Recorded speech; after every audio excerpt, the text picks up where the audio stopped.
Sebuah film berjudul Uninvited tahun 2008 akan menceritakan tentang seorang ABG yang mengalami trauma berat sekaligus harus menerima orang baru di rumahnya. Seperti apa keseruannya? Langsung saja pasang handsfree, simetriskan serbahan, kencangkan celana dalam. Selamat menonton dan cekicro.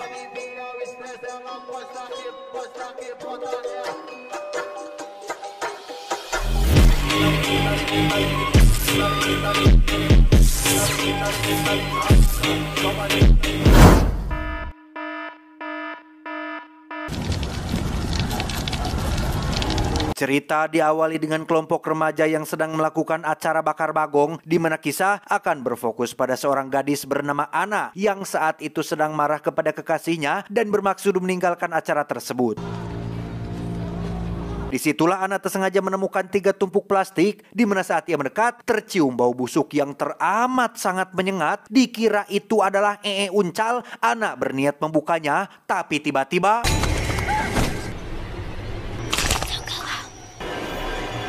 setelah beberapa saat berlari, sampailah Ana di rumah ibunya yang posisinya terapung di atas air laut. Si ibu sengaja ditempatkan di rumah apung ini sesuai dengan permintaan beliau sendiri yang memang sedang sakit keras dan ingin memisahkan diri dari 2 anak dan suaminya. Bahkan lengannya sengaja dipasangi lonceng agar si ibu lebih mudah untuk meminta bantuan.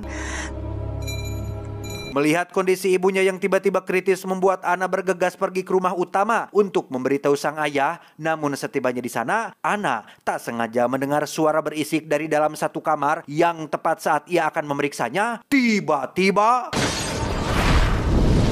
ya, rumah apung itu pun meledak dengan si ibu yang masih ada di dalam, di mana semua kejadian barusan adalah kisah yang sedang Ana ceritakan kepada dokter psikolognya, yang ternyata saat ini Ana sedang berada di tempat rehabilitasi dan sudah 10 bulan berada di sini akibat mengalami trauma berat atas kejadian tersebut.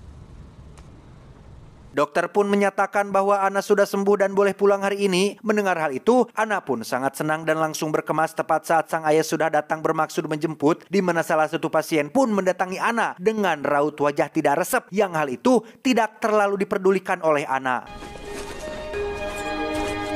Dalam perjalanan pulang, si ayah pun menunjukkan sebuah buku yang ia tulis khusus untuk Ana dan kakak perempuannya yang bernama Alex. Saking nyaahnya alias sayangnya si ayah kepada 2 anak perempuannya, yang memang si ayah ini kebetulan berprofesi sebagai seorang penulis. Tiba di rumah, Ana bergegas lari ke kamar tidurnya dan rebahan di atas kasur yang sudah 10 bulan tidak ia rasakan. Entah masih ada jejak bekas pulaunya atau tidak, Ana melihat Alex kakaknya yang sedang berenang di dekat rumah dan memutuskan untuk menyusulnya. Dan ya, alangkah terkejutnya Ana saat baru mengetahui jika Rachel, mantan pengasuh ibunya dulu, kini sudah jadi kekasih dari sang ayah yang sebentar lagi akan menikah. Ana meresponnya dengan ekspresi lempeng dan langsung pergi meninggalkan mereka berdua. 10 bulan di tempat rehabilitasi, Ana kini harus melihat lagi rumah apung yang menjadi tempat terakhir ibunya. Ia masih belum bisa menerima kenyataan tersebut, apalagi saat melihat isi rumah apung itu yang sekarang sudah kosong tanpa ada apa-apa pun di dalamnya. Just like it never happened, huh? Dan inilah Alex, kakak perempuan Ana yang sudah selesai berenang. Sama seperti mbak-mbak konvensional pada umumnya, Ana dan Alex pun langsung bergosip tentang keberadaan Rachel yang akan jadi calon ibu tiri mereka berdua. Di situ mereka seketika teringat dengan sinetron Ratapan Ibu Tiri yang dibintangi oleh Amanda Manopo dan biasa tayang di Antv, yang pada intinya stigma seorang ibu tiri itu selalu dianggap jahat. Bahkan Alex punya teori sendiri bahwa kematian ibu mereka adalah disebabkan oleh Rachel yang ingin menguasai ayah dan semua hartanya. Ana pun pergi ke dapur tepat saat ada Rachel yang sedang memasak. Rachel pun langsung memeluk Ana sekaligus memberi pengertian bahwa Ana dan Alex pasti sulit menerima kenyataan akan keberadaan dirinya di rumah ini. Namun bagaimanapun juga, jodoh pati bagja cilaka, semua sudah ada yang mengaturnya. Tidak ada yang tahu bagaimana jalan ceritanya, kecuali sutradara. Disitulah Ana mempertanyakan tentang papan tulis yang biasa terpasang di dinding. Rachel mengatakan bahwa ia sudah membereskannya. Menurutnya, semua hal dari masa lalu harus disingkirkan agar mereka bisa fokus ke masa depan dan menjalaninya dengan lebih baik. Penasaran dengan papan tulis tersebut, Ana pun mencarinya ke gudang di lantai paling atas. Selain menemukan papan tulisnya, Ana juga tak sengaja menemukan lonceng milik ibunya dan memutuskan untuk mengambilnya. Tak hanya itu saja, Ana juga menemukan satu foto keluarga yang terdapat si Rachelnya. Ia sempat punya pikiran yang sama seperti Alex kakaknya bahwa jangan-jangan memang Rachel lah pelaku yang telah meledakkan rumah apung itu. Namun setelah dipikir-pikir lagi, Ana memilih untuk tidak suuzon dan tetap berprasangka baik kepada calon ibu tirinya tersebut. Singkat cerita, malam pun poek. Saat Ana sedang membaca buku di kamar, ia tiba-tiba mendengar suara aneh dari kamar lain. Suara itu tampak seperti suara Rachel yang sedang mengerang kesakitan, termasuk suara ayahnya yang juga ikutan kecapean. Entah apa yang sedang mereka lakukan malam-malam seperti ini, apakah sedang main karambol atau main kukudaan, entahlah. Ana pun memutuskan untuk molor saja.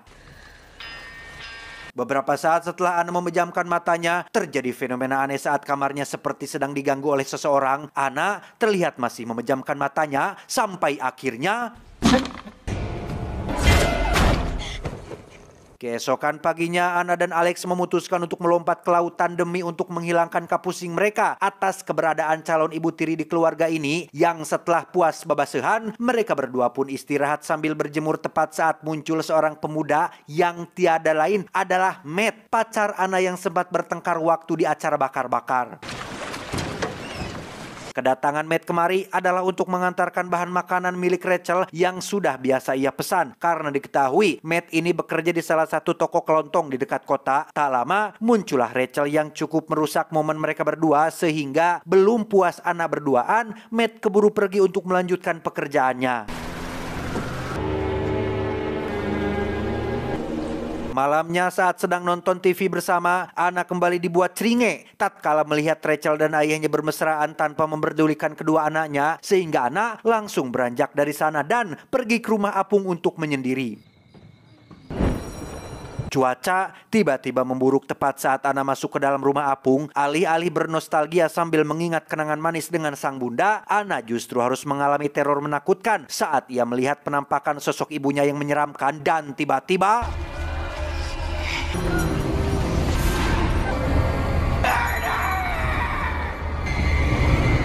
Ya, Ana lagi-lagi mengalami halusinasi parah. Beruntung ada Alex yang langsung datang setelah mendengar teriakannya. Mereka berdua pun langsung teralihkan oleh seseorang yang berada di luar jendela, yang ternyata itu adalah Rachel yang seolah menatap dan mengawasi mereka berdua. Keesokannya Rachel mengajak Ana ke kota untuk mengembalikan beberapa barang belanjaan yang akan diretur. Di situ Rachel memacu mobil dengan kecepatan tinggi. Ia mengaku sangat suka sekali ugal-ugalan ketika tidak sedang bersama ayahnya dan meminta Ana untuk jangan beritahukan ini kepada beliau, sehingga makin rujit dan ilfilah Ana kepada sosok si Rachel ini. Setibanya di kota, mereka tidak langsung pergi ke toko melainkan mampir dulu ke warung kopi untuk ngobrol-ngobrol santai. Di situ Rachel terus saja nyerocos menceritakan masa lalunya sebagai seorang pengasuh, di mana ia mengaku pernah merawat seorang majikan kaya raya yang sangat baik dan memberikannya kalung mutiara sebagai hadiah ulang tahun. My one good piece of jewelry. Saat sedang masih mengobrol itulah, pandangan Ana tiba-tiba teralihkan oleh keberadaan 3 anak kecil yang sedang duduk. Salah satunya melihat ke arah Ana, sampai akhirnya Rachel menyadarkannya dan mengatakan bahwa di sana tidak ada siapa-siapa. Di luar terlihat ada Matt yang sedang bekerja. Ana dan Rachel pun langsung pergi ke toko untuk mengembalikan barang yang diretur, di mana Ana sendiri memilih untuk menemui Matt di gudang belakang sembari membuat janji untuk bertemu pada pukul 2 Januari nanti pagi di sebuah bukit dekat rumah dengan maksud untuk merajut kembali kisah asmara yang sempat terputus. Couldn't find the milk? Sesampainya di rumah, sudah ada ayah yang sedang menunggu, tapi beliau lebih menyambut kepulangan Rachel dibandingkan Ana putrinya sendiri. Sehingga Ana yang dongkol pun langsung masuk ke dalam rumah tepat saat Alex kakaknya berteriak kegirangan. Ternyata Alex sedang berada di kamar Rachel. Mereka mengacak-acak isi laci milik Rachel yang di dalamnya terdapat banyak sekali alat tempur yang menjadi penyebab Rachel sering teriak kesakitan malam-malam bersama si ayahnya tersebut.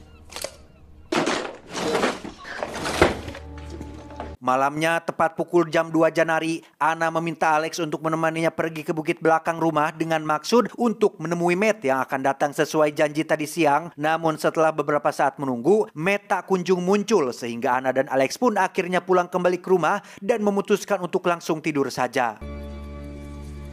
Tak lama setelah Anna memejamkan matanya, muncullah Matt yang datang masuk melalui jendela. Ia meminta maaf karena datang terlambat. Matt beralasan bahwa dirinya baru saja terjatuh yang mengakibatkan tulang belakangnya patah. Yang ketika Anna akan menolongnya, Matt tiba-tiba bergerak secara aneh dan... Anna pun segera keluar dari kamar dan ternyata hari sudah pagi. Sehingga apa yang terjadi barusan lagi-lagi hanya sekedar halusinasinya saja. Di luar terlihat ada para polisi dan sebuah helikopter yang sedang mengevakuasi jasad korban yang diketahui menghilang sejak semalam, di mana Anna benar-benar terkejut saat menyadari jika korban yang dimaksud adalah tubuh si Matt yang diketahui tenggelam dan belum diketahui apa penyebabnya. Seorang bapak Sherry pun mendekati Anna dan mengatakan jika Matt kemungkinan besar terpeleset dari kapal dan jatuh membentur benda keras. Hal itu bisa dipastikan dari punggung Matt yang patah, persis seperti halusinasi Anna tadi malam. Anna dan Alex pun mulai mencurigai Rachel sebagai tersangka atas kematian Matt. Mereka berasumsi bahwa alasan Rachel melakukannya adalah karena tak ingin ada orang lain yang ikut campur dalam rencananya menguasai keluarga ini setelah tahu jika Matt adalah pacarnya Anna. Sadar bahwa mereka berdua mungkin akan jadi target selanjutnya, Anna pun mencoba menjelaskan teori mereka kepada sang ayah, tetapi beliau tidak percaya dan meminta Anna untuk jangan mengada-ada. Sadar bahwa waktu mereka tidak banyak, Anna dan Alex pun segera menjalankan rencana untuk membongkar sosok Rachel tepat saat sang ayah akan mengadakan acara pesta di rumahnya untuk merayakan penjualan buku terbarunya. Rachel terlihat sedang sibuk melakukan persiapan. Hal itu dimanfaatkan oleh Anna untuk mengambil sesuatu dari dalam tasnya demi mengetahui siapa nama asli si Rachel ini. Setelah dicocokkan dengan berkas-berkas miliknya yang lain, tidak ada hal mencurigakan yang ditemukan. Namanya memang benar adalah Rachel Summers, dan sudah bekerja sebagai seorang pengasuh pribadi sejak 10 tahun yang lalu.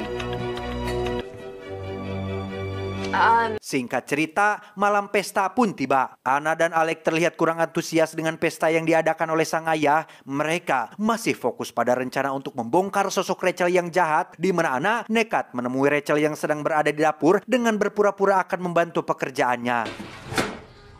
Rachel kebetulan sedang memasak ayam panggang spesial yang sudah ia siapkan selama 7 jam lamanya. Di mana saat Rachel sedang pergi ke depan menemui para tamu, Anna diminta untuk beres-beres dan buang sampah tepat saat satu kaleng terjatuh dan menggelinding ke bawah oven. Dan tiba-tiba... Ya, Anna kembali mengalami halusinasi saat melihat sosok penampakan seorang bocah yang tidak dikenal, yang mana akibat kejadian itu, Anna yang terkejut pun tak sengaja menyenggol meja makan dan membuat ayam panggangnya terjatuh. Pesta pun langsung berakhir. Rachel marah besar, tidak terkecuali sang ayah yang merasa kecewa kepada anak bungsunya. Sempat mencoba meminta maaf, sang ayah nampaknya sudah sangat kecewa berat bahkan ketika Anna membahas topik pilih kasih, bahwa sang ayah lebih memihak calon ibu tiri. Disitulah si ayah semakin kesal dan menyudahi perbincangan tersebut. Keesokan paginya, ayah pamit pergi untuk urusan pekerjaan, sementara Anna dan Alex menghadiri acara pemakaman Matt yang juga ada Rachel di sana, di mana Anna kembali melihat sosok penampakan bocah perempuan yang ia lihat sewaktu di warung kopi. Lantas, Anna pun mengikutinya untuk mencari tahu siapa sosok itu sebenarnya. Dan ya, berlokasi di kuburan terbengkalai dekat pemakaman Matt, Anna menemukan 3 makam yang ditempatkan berderetan. Makam itu adalah makam satu keluarga dengan nama belakang Wright, yang entah siapa mereka ini. Penasaran, Anna dibantu Alex pun langsung mencari tahu tentang keluarga Wright, yang ternyata ketiga bocah tersebut adalah kakak beradik yang tewas dibunuh oleh seorang pengasuh bernama Mildred Kemp, yang mana pada salah satu foto terlihat jika ibu ketiga bocah itu mengenakan sebuah kalung mutiara persis seperti yang biasa dipakai oleh calon ibu tiri mereka. Tanpa mencari tahu lebih detail akan kasus ini, Anna dan Alex yang sejak awal benci terhadap Rachel pun menjadi semakin yakin bahwa Rachel adalah seorang psikopat yang terbiasa menghabisi majikannya untuk menguasai harta bendanya, sehingga satu-satunya cara untuk menyelamatkan keluarga ini adalah dengan mencuri kalung mutiara yang ada di kamar Rachel untuk dijadikan sebagai barang bukti kepada pihak polisian. Karena kamar Rachel terkunci dari dalam, Alex akan mencoba masuk melalui jendela. Yang tak lama setelah Alex bergerak, Anna langsung dikejutkan oleh kemunculan Rachel yang keluar dari kamarnya, menyerahkan kalung mutiara yang berusaha Anna dan Alex curi dan... Ya, Rachel terlihat memegang sebuah suntikan dan bermaksud membius Anna. Beruntung, Anna berhasil lolos dengan cara masuk ke dalam kamar Alex dan menutup pintunya serapat mungkin. Alex sendiri terlihat sudah ngagoler di dalam sana dan mengaku sudah disuntik bius oleh Rachel. Dengan kata lain, Anna kini harus berjuang sendirian keluar melalui jendela untuk pergi ke kantor polisi. Selayaknya cerita thriller konvensional pada umumnya, mobil yang Anna gunakan pun ujung-ujung sulit dihidupkan sehingga... Ya, Anna berhasil lolos dari Rachel dan langsung pergi ke kantor polisi. Anna menemui Bapak Sheriff yang tempo hari untuk melaporkan bahwa sosok Mildred Kemp, tersangka pembunuh keluarga Wright, adalah Rachel, calon ibu tirinya. Awalnya Sheriff bingung, tetapi saat Anna menunjukkan kalung mutiaranya, beliau menjadi percaya dan meminta Anna untuk tunggu di sana. Sementara ia akan meminta bala bantuan untuk menangkap Rachel di rumahnya. Sejenak, Anna bisa bernapas lega sampai-sampai tak sengaja tertidur pulas di kantor polisi. Namun ketika Anna membuka matanya, di situ sudah ada Rachel dan Bapak Sheriff yang membiusnya hingga tak sadarkan diri. Rachel akhirnya membawa Anna kembali ke rumah. Dalam kondisi setengah sadar itulah Anna mencoba meraih sebuah pisau yang tergeletak. Namun upaya tersebut harus gagal setelah Rachel menyadarinya tepat saat Alex sudah siuman dan bersiap untuk menghabisi Rachel dari belakang. 1 jam kemudian, Anna akhirnya siuman dan menemukan kondisi Rachel sudah tak bernyawa, yang sudah pasti telah dihabisi oleh Alex kakaknya. Tak lama, muncullah sang ayah yang baru pulang sehingga bersama-sama sambil bergandengan tangan, mereka berdua akan mencoba menjelaskan kronologi yang sebenarnya. Alex. Alih-alih memberi pengertian kepada ayahnya, Anna justru harus dibuat tercengang saat si ayah mengatakan bahwa Alex sudah meninggal dunia bersama mendiang ibunya dalam insiden rumah apung. Sehingga dengan kata lain, pelaku pembunuh Rachel tidak lain dan tidak bukan adalah Anna sendiri. Disinilah kita semua akhirnya akan mengetahui fakta yang sebenarnya terjadi, bahwa ternyata pada malam kejadian di adegan awal ketika Anna sedang mencari ayahnya di rumah utama, Anna tak sengaja mendapati ayahnya dan Rachel sedang berselingkuh, melakukan kegiatan terlarang di salah satu kamar, sehingga Anna yang marah pun berniat untuk membakar rumah utama mereka dengan cara mengambil bensin di rumah apung tepat saat Alex kakaknya muncul di sana.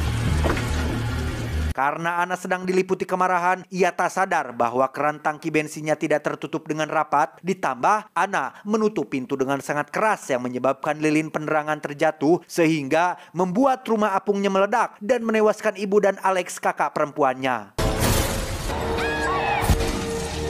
Faktanya, sejak kepulangannya dari tempat rehabilitasi, Anna hanya seorang diri tanpa ada Alex yang menemani. Ia didiagnosa mengidap penyakit skizofrenia atau semacam penyakit halusinasi yang sangat parah. Bahkan kronologi bagaimana si Rachel terbunuh adalah Anna sebenarnya berhasil meraih pisau yang tergeletak tersebut dan menghabisi Rachel dengan tangannya sendiri.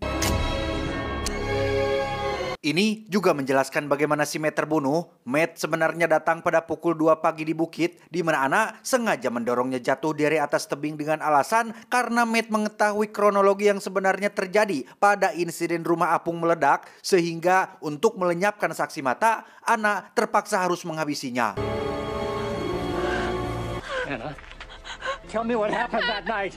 Setelah semuanya terkuak, si ayah yang malang hanya bisa meratapi putrinya yang dibawa oleh para petugas rumah sakit jiwa, yang selama dalam perawatan, Anna tidak menunjukkan sedikit pun tanda-tanda penyesalan. Yang ada, ia malah merobek foto wajah Rachel yang masih dianggap sebagai tersangka utama atas kematian ibu dan kakaknya. Masih ada satu kejutan terakhir yang mungkin akan membuat Anda tercengang, yaitu perihal sosok Mildred Kemp yang menjadi pengasuh keluarga Wright. Di mana sosok itu tidak lain dan tidak bukan adalah salah satu pasien wanita yang sempat mendatangi Anna sebelum pulang dari tempat rehabilitasi. Tamat, ending yang sangat mengplot twistkan. Pesan yang bisa kita ambil dari film ini adalah seseorang yang mengikuti emosinya hanya akan merugikan dirinya sendiri. Ingatlah, rasa sesal di dasar hati, diam tak mau pergi.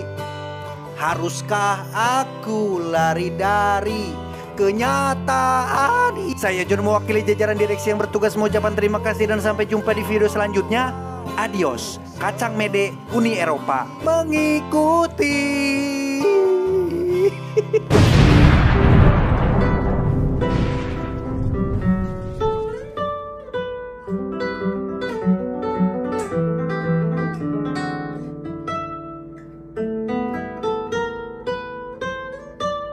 Like and subscribe.